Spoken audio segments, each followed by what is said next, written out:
when the world is crap and you've got the blues, just take a break from all that horrible news for something crazy, amazingly clever, and never half-assed. Except when it is. Yes, it's the Randy Rainbow Podcast. This song is almost over, girl, so wipe your tears. You're in for a treat, and feast your ears on this remarkable feat. Yes, it's a famous celebrity finally podcasting at last. This shit is revolutionary. Randy Rainbow's Podcast. The Randy Rainbow Podcast. Hi, everybody, and welcome to episode 2 of the Randy Rainbow Podcast. Can you believe episode 2? I am already a seasoned veteran of the podcasting profession. Today is a very, very special episode. Why? Because I'm not wearing any pants. But that's not all. The real reason that this is perhaps the most special episode, I'm going to go ahead and I'm going to venture to say this is the most special Randy Rainbow Podcast so far. It's episode 2. But I think it's safe to say that this is an event because today's very special guest is none other than the one and only Carol Burnett. Editor, please add a fanfare after I said Carol Burnett, and then delete this part where I tell you to add a fanfare. Yes, Carol Burnett, can you believe, is actually now a personal friend of mine. What is life? And she's agreed to call into the podcast, and so she'll be on a little bit later. I can't wait to talk to her.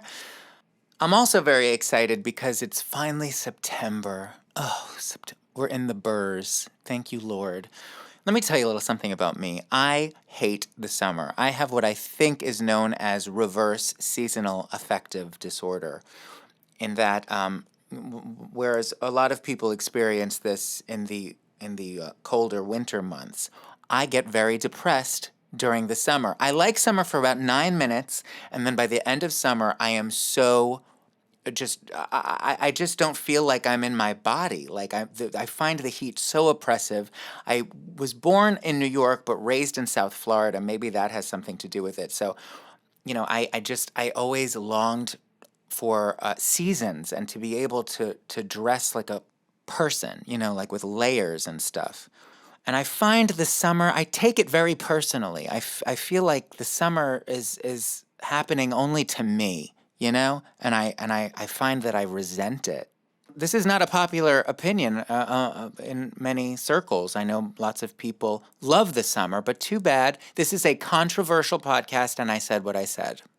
So I'm very excited that we're into the burrs. It's September, and of course it's still in the 80s here in New York, but whatever. We're getting there.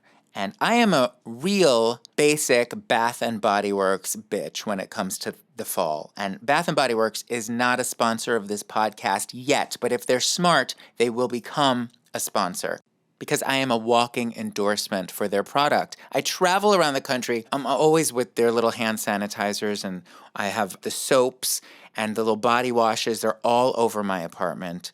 All the, cinnamon spice pumpkin and apple picker fucker, whatever they're called. And I just love them. Anyway, I find one of the truly crucial ingredients to making a home nice and cozy this time of year is music. And I'm all set up with my Sonos system, also not a sponsor. Perhaps they will be. And I have speakers in every room of my apartment. It's just heavenly. Over the pandemic, I got very into vinyl.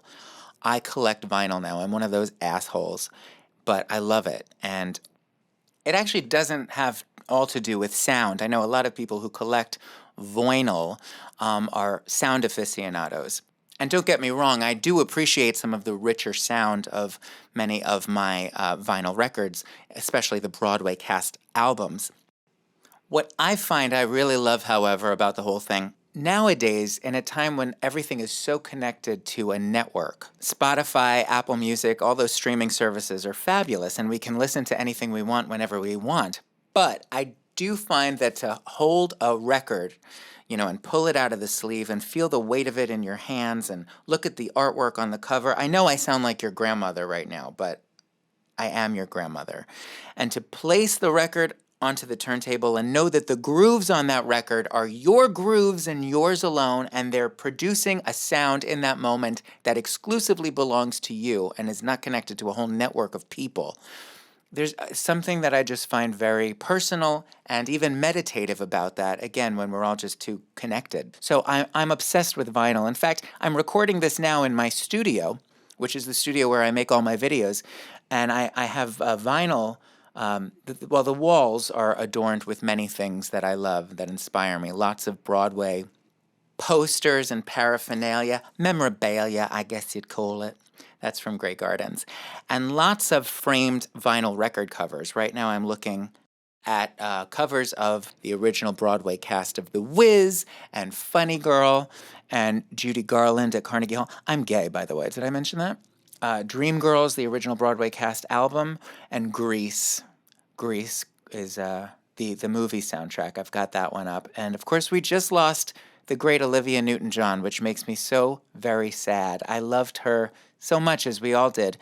When I was a kid, I write about this in my book. There's a chapter called Pajama Bottoms.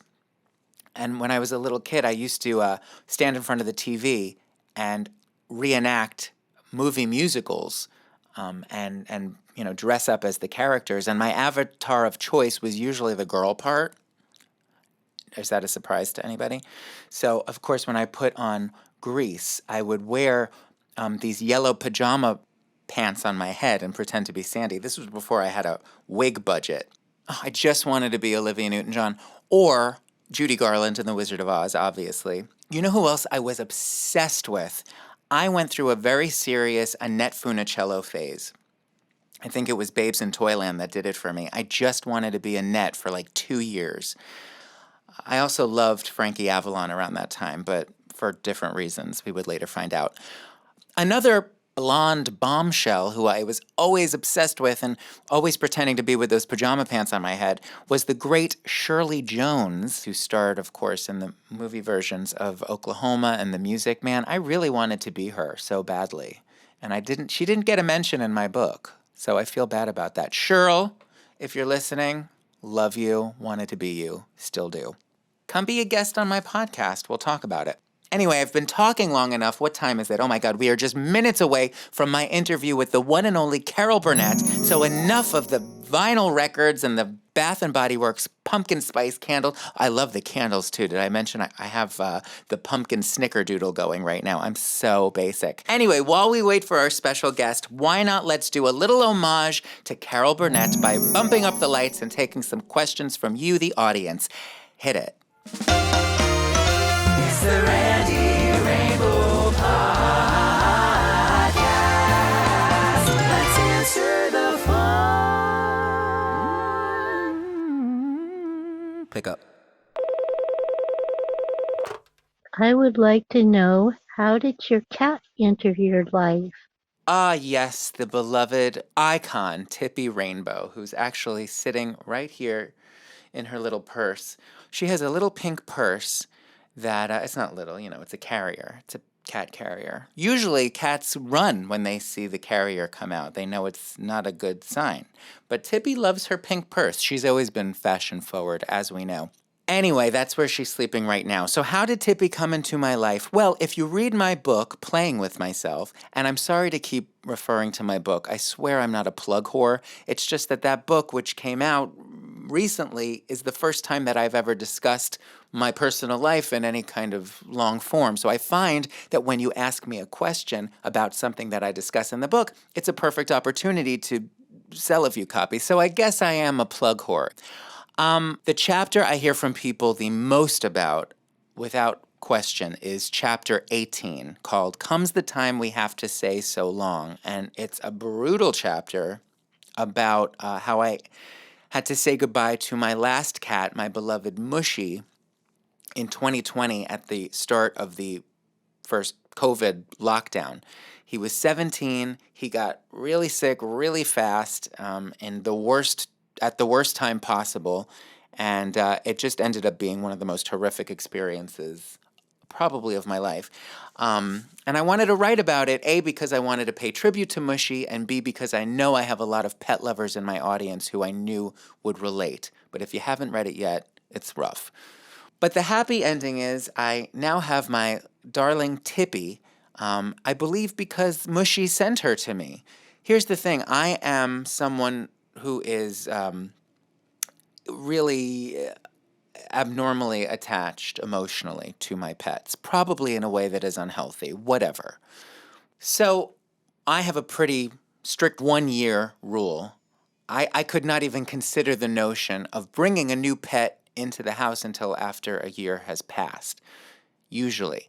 But 3 months after Mushy passed, I had a dream. I'm sorry, I slipped into gypsy.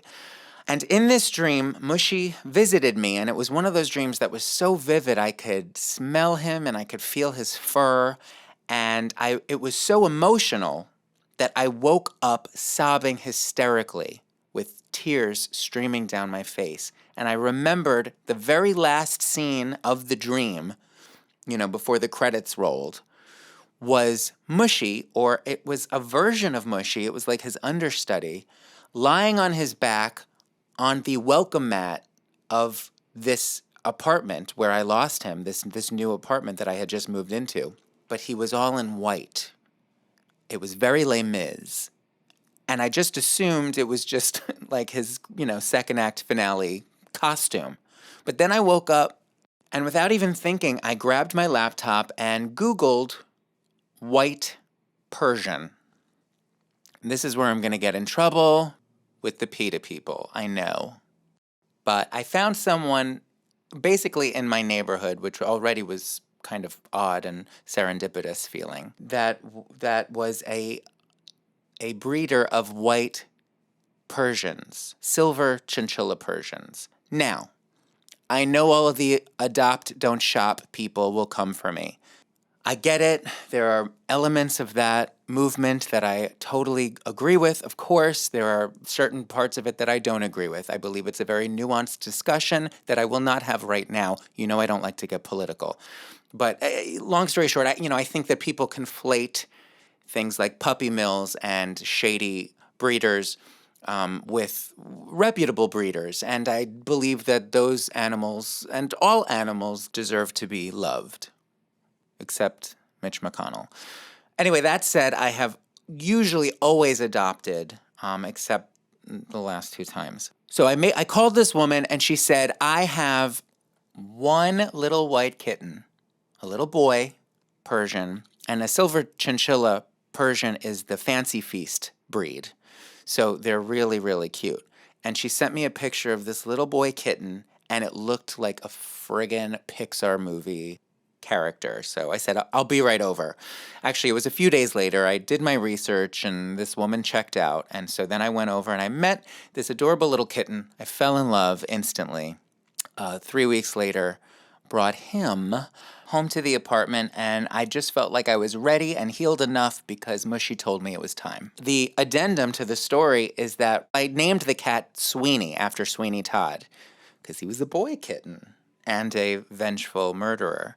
Okay, now I'm going to name drop because a few days before I picked him up, the kitten, I went to dinner with Patty Lupone. And we went through the list of names I was considering. She, of course, loved Sweeney, and it was settled. Then cut to Sweeney's second visit to the vet. The vet called me and said, "Are you sitting down? Sweeney is a girl."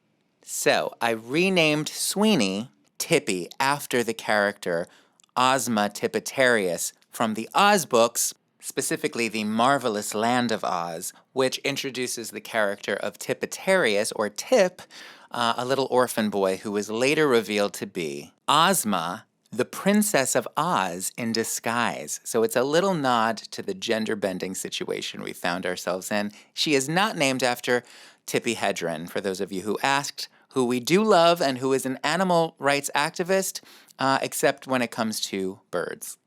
Just kidding. That's a little Hitchcock humor. Calm down. Hey girl, this is Deanne. My husband and I have a flagpole in the front yard, and we're allies. We'd like to fly a rainbow flag, but we're not really afraid of what the neighbors think, but what the gays think. So, tell me, is it okay with the LGBTQIA folks if allies fly their flag as long as it's flown in support. Deanne, girl, you fly that flag, bitch. Excuse me, that's inappropriate. I say the more the merrier. I suppose there are people out there in my community who would be offended by your, I don't know, what would you call that? Homosexual appropriation? Chances are you're going to find people who are offended by almost anything you do nowadays. But I don't find this offensive. I say plant that pole. That sounds inappropriate, but you know what I mean. Wave the flag, and thanks for the love. Now, if you really want to cover all your bases, you will let your husband make out with me, and then no one could really have a word to say about it. And if you're a true ally, you'll arrange for that to happen. Thank you. Next caller. Hi, Randy. Esty here from Towson, Maryland.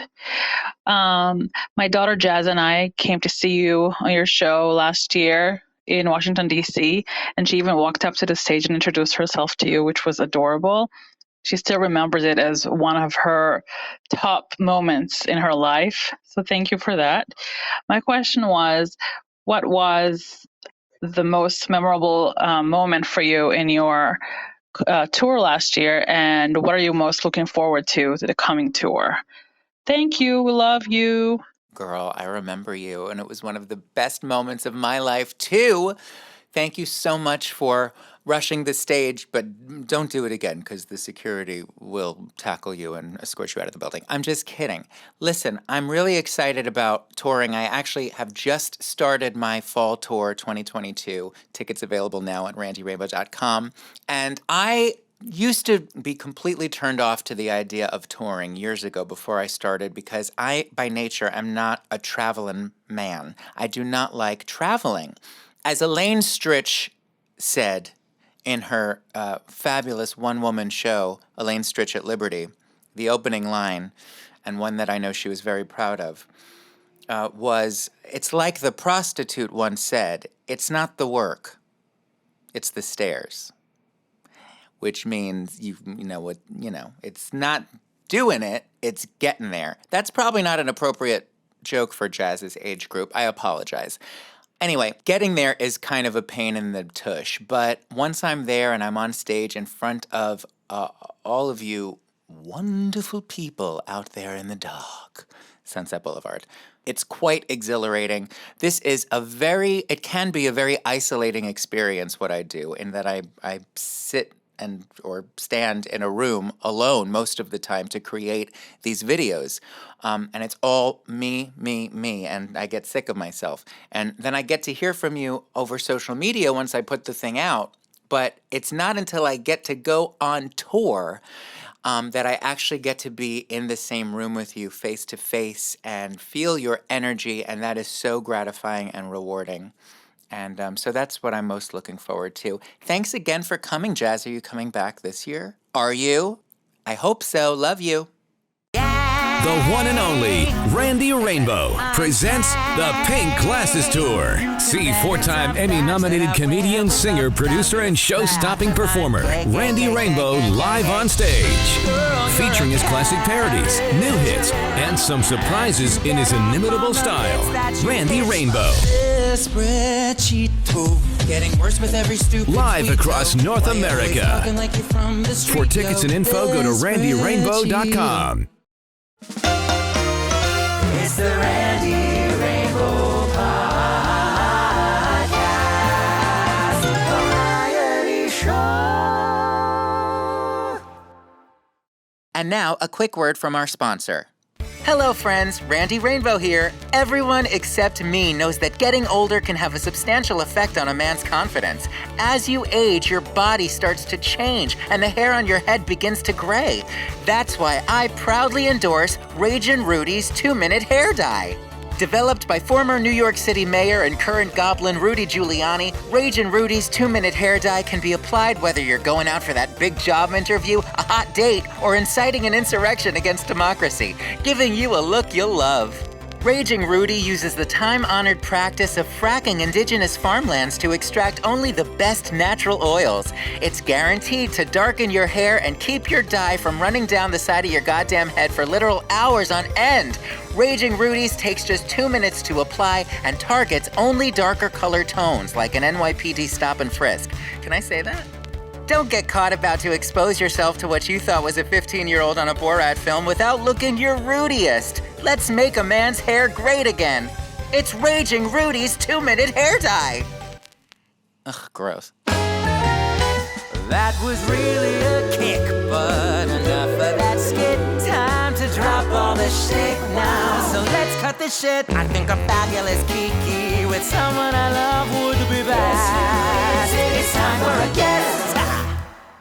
Well, our guest today needs no introduction, but damn it, she deserves one. So here you go. She's an icon, a legend, and perhaps the funniest person to ever live. She's best known for her guest appearance on Glee. Just kidding. It's the incomparable Carol Burnett. Hello. Hi, Carol. It's Randy. Hi, sweetheart. How are you? Good, darling. How are you? I'm good. I am almost finished with your book. Are you serious? I'm so honored. Oh, Randy, it is so wonderful. The way you write is. I was absolutely gobsmacked by it. It is, and to know that you had a nanny. I'm staring at her picture right now. So, oh God, Are you? Don't make me cry God. at the beginning of the interview, Carol. But yes, but she loved and adored and worshipped you. So yeah, the connection it just means more than you'll ever really know. Although maybe you do know. I do, and you're writing about Mushi, and I mean, it's just, and of course, all the wonderful comedic, brilliant, but also getting into. Oh my God! What you went through with your father, and it's just you're just an amazing human being, and I love you so much, Carol.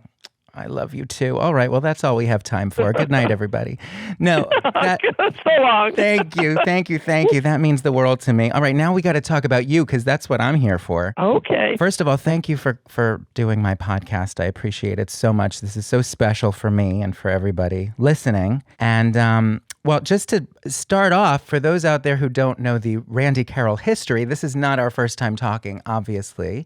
I consider you a personal friend. I'm honored to consider you a personal friend. And I think, to go all the way back, I have obviously been madly in love with and obsessed with you for my whole life. But until about 2 years ago, I think it was pretty much a one-sided relationship. But in your defense, you didn't know about me yet.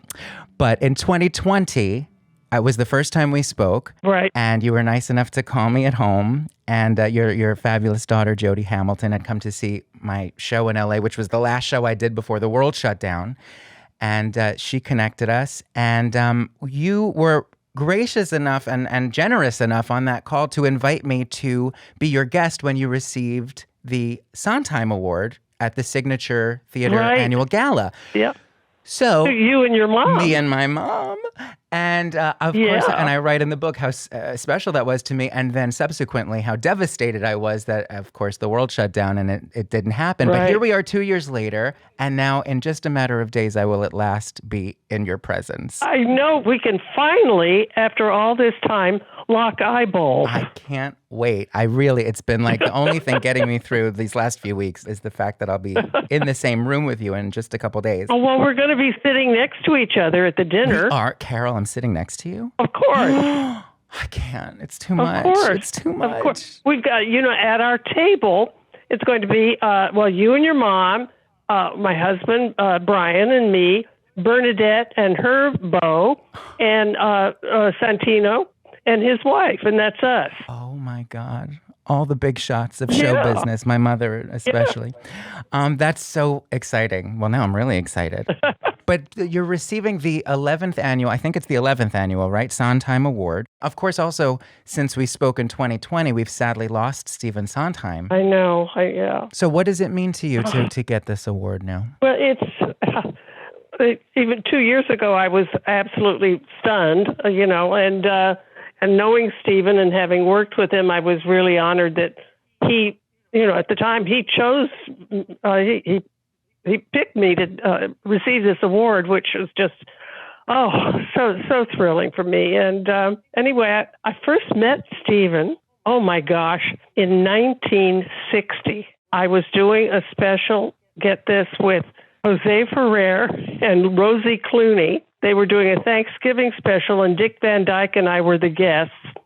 And at the end of the show, at one point, as the charwoman, I sang Nobody, which was a song that I had done before. And Steve was there at the rehearsal and came up and introduced himself to me.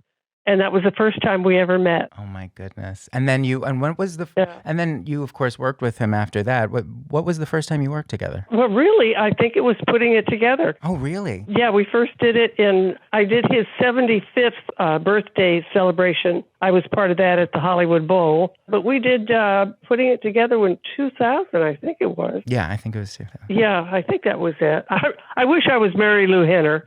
But you'd remember what you were wearing. I can't remember. Exactly. But really, working with him on Putting It Together was good. And I did Follies. I did the thing on Follies. The televised version of Follies with Barbara Cook and Mandy Patinkin, and I sang "I'm Still Here." I remember he called me from New York. I was in California, and it was like months and months before we were going to do it. And he said, Carol, we're going to do a recording of Follies. And I said, oh, great. And he said, and I would love you if you would do I'm Still Here. And I said, sure, I would love to. He said, okay, we'll be in touch and everything. So months went by, and I'm not thinking too much about it. And then finally they said, okay, we're going to do the recording in a couple of weeks or whatever in New York. So I flew back about a week before we were to do the recording. And I'm having lunch, I'm going to name drop here, please, with my darling friend Beverly Sills. And we're having lunch this one time. She said, oh, I'm coming to see you in Follies. And there was a long pause. And I said, what, is she going to sit in the booth while we're recording? What is it? She said, well, no, it's going to be at the Philharmonic, and it's a performance.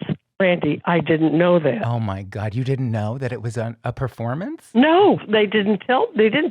When he had said we're going to do a recording, I'm thinking, okay, I'm going to stand there, be in a recording booth. I've got the lyrics in front of me. I'll do the song. That's great. Oh my God. A recording that's what I thought it was going to be. Oh God, is that hilarious? I didn't know the song. I knew it, but I didn't know it. You know what I mean? I knew the music, and I knew part of the lyrics and stuff like that, but oh my God, I thought I was going to faint. Oh my God. So now I get the lyrics, and I'm listening on my little tape recorder to people singing it over and over and over again. So, because as you know, his lyrics were tricky. Yeah. They were very tricky. And if you miss one little syllable or something, you're sunk, And I thought, oh my God, please. Now we go into a run through, and there's everybody there. Oh, my wonderful Elaine Stritch and Barbara Cook, Mandy Patinkin and Phyllis Newman, and, all these wonderful people in this rehearsal hall. And I said to the director, I said, can I just hold the lyrics right now while we do the run through? Okay. So I did that, and I got through it. But I was reading, because there were times when I did not know, okay, what's the next word? What's the next verse coming? I'm the only one. I don't know why, but nobody told me. I really did not think it was going to be a performance. That is crazy. Embarrassed. I was so embarrassed.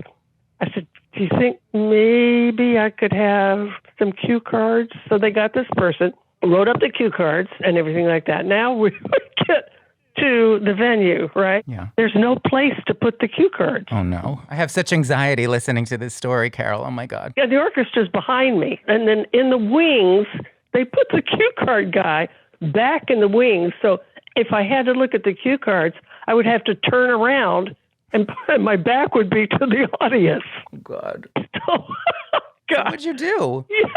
So this poor cue card guy was in the wings, but they were behind me, Well, Randy, I don't know. The lyric gods were smiling on me.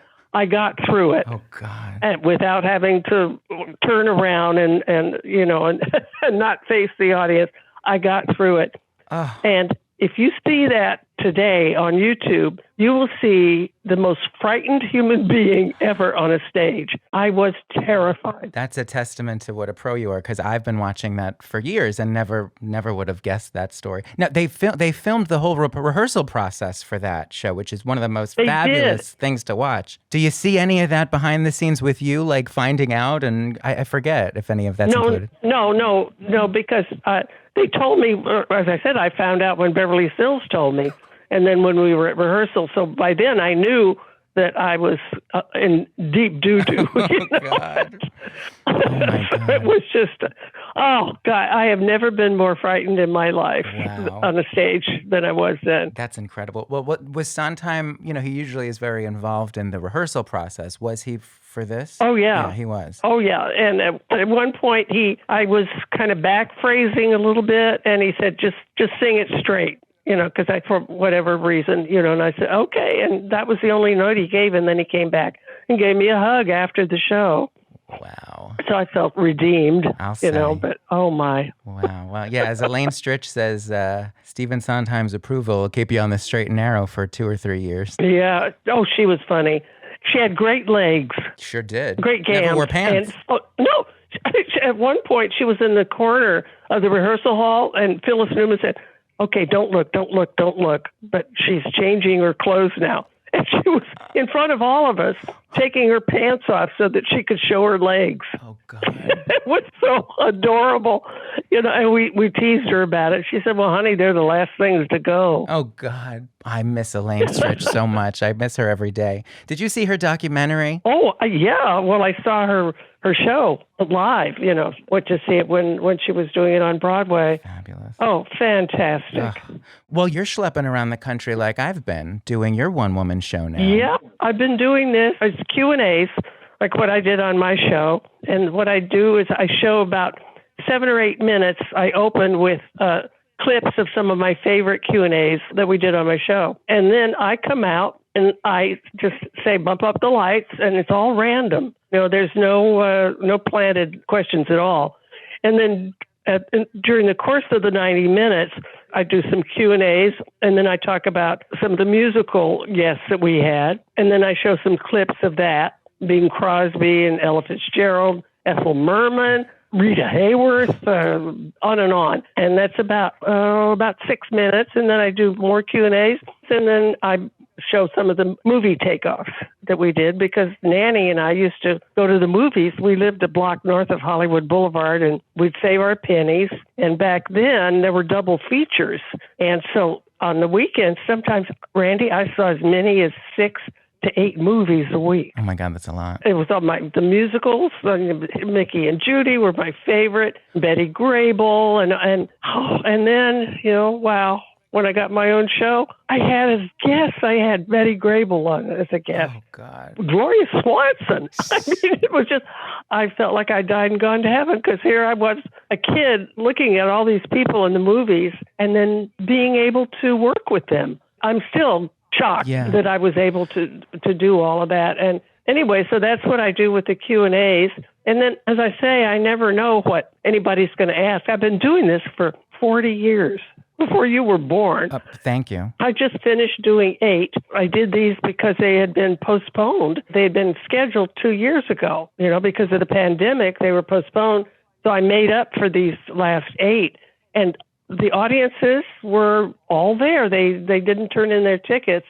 So it was a thrill. So I came out and I would say, oh, well, it only took 2 years, but here we go. And as I say, it's random. So this one lady, I called on her, and she said, 2 years ago, I bought 2 tickets for my mother and me, and she was 101. And the audience went, oh, and I went, oh. And then she said, and we're here tonight. Don't tell me. The mother was 103 in the audience? Yep. She stood up and took a bow. I think it's because of you. She hung on because of you. When she said she was 101, everybody thought, oh, she passed away. My condolences. Yeah, right. She said, And we're here tonight. Wow, that's so terrific. When you do your Q&A, do you have any plans, or you just do it random? No, I have no plans. I'm strictly, completely, 100% just ripping off Carol Burnett as I usually do. And it's my favorite part of the show because, as you know, it generates the most off-the-cuff, funny, moments. Right. It's electric. So I love that. Yeah, well, I always say, it keeps the old gray matter ticking. It does. Because you have to be in the present. You can't be thinking about tomorrow or what you did yesterday. You've got to be in the moment. Yes. I'm thrilled, too, is that because of YouTube and we're on MeTV and DVDs and so forth, aside from getting a 103-year-old, I get 9-year-olds. Yes, you have a very eclectic age group in your audience. Yeah. Well, there was a little boy a couple of years ago who was in the second row. He raised his hand, and I said, well, first of all, what's your name? And he said, Andrew. And I said, how old are you, Andrew? And he said, 9. And I said, and you know who I am? And there was a pause. And he said, surprisingly, yes. Andrew. Surprisingly, yes. Surprisingly, yes. So what does he know you from, YouTube? Or what did you find out what his thing is?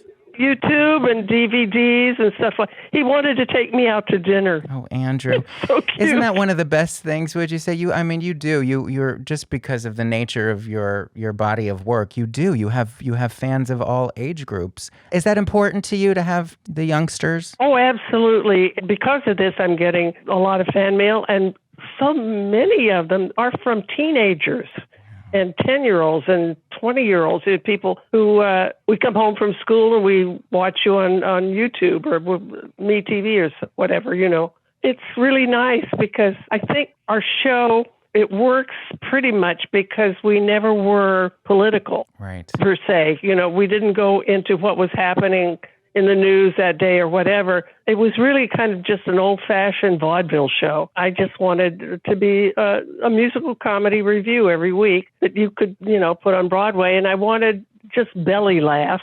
Right. And what was important to me was to have a rep company. I remember when I started out, Randy, with a wonderful man who was Gary Moore, and he had a television variety show. And he hired me, I was in my 20s, as a second banana. And Durward Kirby was the other second banana. And Gary Moore was the star. But he would, like on a Monday, we would be reading the script for that week. And he might have a joke or a punchline or something. And he would say, you know what, give this joke to Carol or give it to Durward.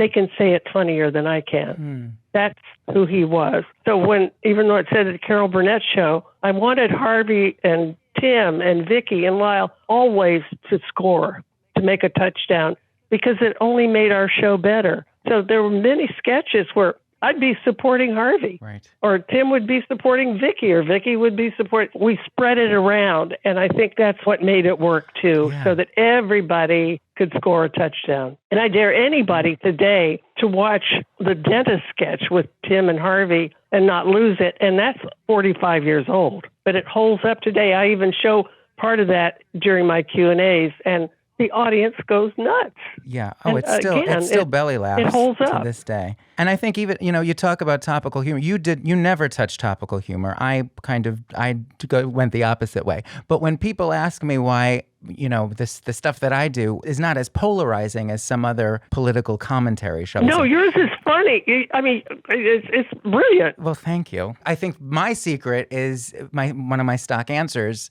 is kind of a joke, but it's not a joke, is again, ripping off Carol. I don't want to be a pundit. I don't want to really make a political statement. I just want to be Carol Burnett.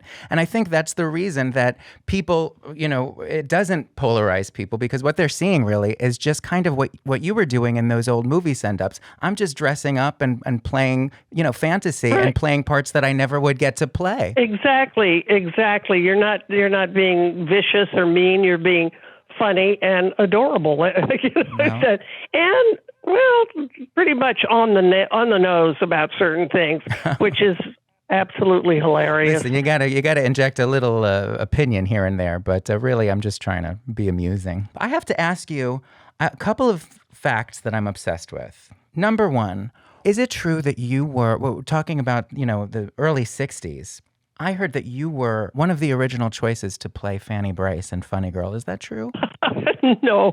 What happened was I was on tour in 1962. I had a show that I was doing with Alan and Rossi and 20 boy dancers, and we played 6 cities.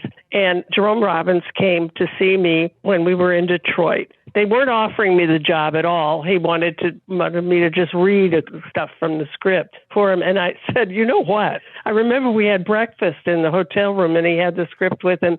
I said, I really don't see why you're here. I'm flattered, but I'm from Texas. And I'm not Jewish. If you want me to do Annie, Get Your Gun, I'm home free. Right. But not Funny Girl. And I literally said, I have 2 people I would recommend. If you want a person who's already established, even though she's not Jewish, I would go with Anne Bancroft. I thought at that time she would be terrific. And I said, and if you want to make a big star, I think you should go with this girl, Barbra Streisand. The story just got so much better. Well, I mean, I wasn't the only one to say that. Right, you know, It's not like, oh, good, we heard that from Carol. But I did say that too. I said, if you want to make a star, it should be Barbra Streisand. Wow. You know, so we finished our breakfast. He hugged me and off he went. That's amazing. Well, it's hard for me to sort of reconcile this emotionally because, of course, I'm obsessed with Barbra Streisand as I am with you. And we wouldn't maybe have had Barbra Streisand had that not happened. But also, I kind of would kill to hear a cast album of Funny Girl with you. Like that would be so incredible. I don't think I could sing it. Oh, well, certainly not now, but even then, I don't know. The range was amazing. Well, how important, because that's sort of a secret weapon I see it as with you, is you're so funny that people sometimes look past your incredible vocal abilities and what a fabulous singer you always have been. Was that kind of in the background for you? Was that something that was an important part of your recipe, was the singing? What happened was my grandmother, Nanny, and I we had one room apartment, if you want to call it, a block north of the Hollywood Boulevard, with a Murphy pull-down bed, little kitchen, bathroom. And my Mama, lived down the hall.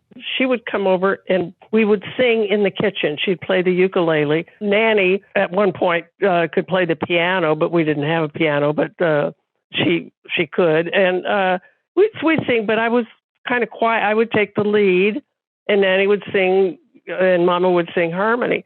But it never occurred to me.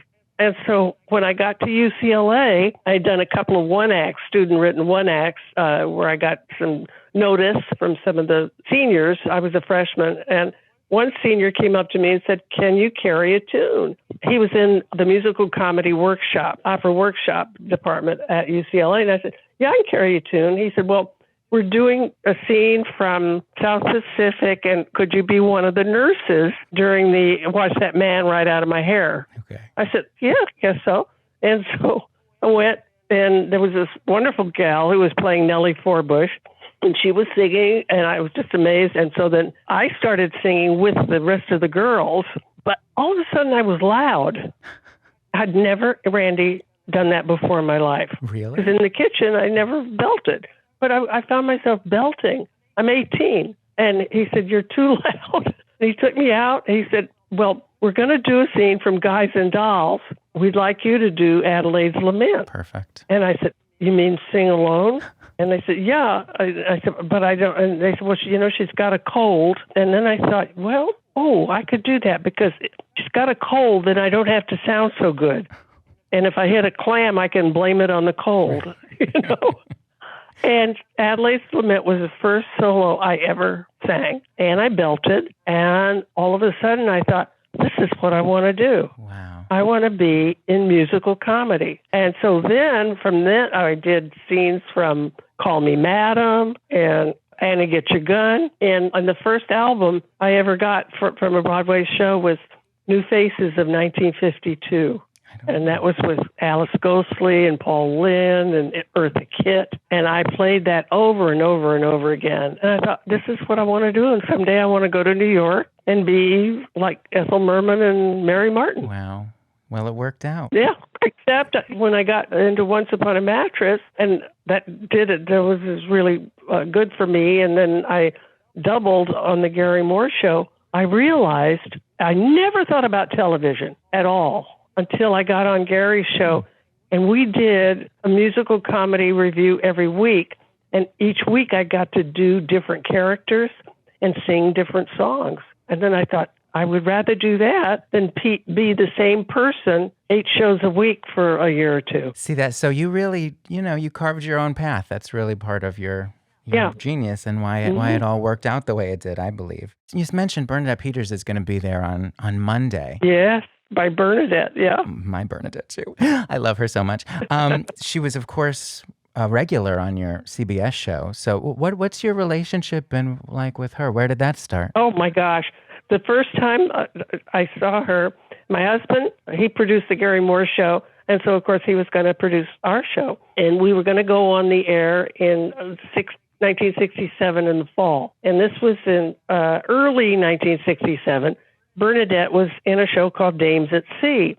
And I knew some friends who managed her. And they said, "You've got to see this girl." And so my husband and I went and saw her. She was 19 or 20. And fell in love and went backstage and said, we're going to do this little variety show that we're going to start in the fall, and we would love you to be a guest. So Bernadette was the very first person we signed to do my show. She wasn't the first guest on the first show, but she was the first person we signed, and she was a semi-regular on the show. Yeah. And then we did Annie together, and we're still, very, very close to this day. Oh, that's so fabulous. I'll wrap it up after this because I don't want to keep you, but this sort of philosophy of paying it forward, of encouraging, new and young talent, that seems to be a philosophy that is important to you and that you live by. Of course, those of us who know your history know what, an important part of your story that played, But is that something that you are aware of, that you're cognizant of? Well, I got a chance to go to New York. A benefactor sponsored me to go to New York. He lent me $1,000, and I had no money at all. And he said, "You must use some money to go to New York on. You must promise not to ever reveal my name. And if you are successful, you must promise to help other people out." Evidently, somebody had helped him get a start in business. He was a businessman.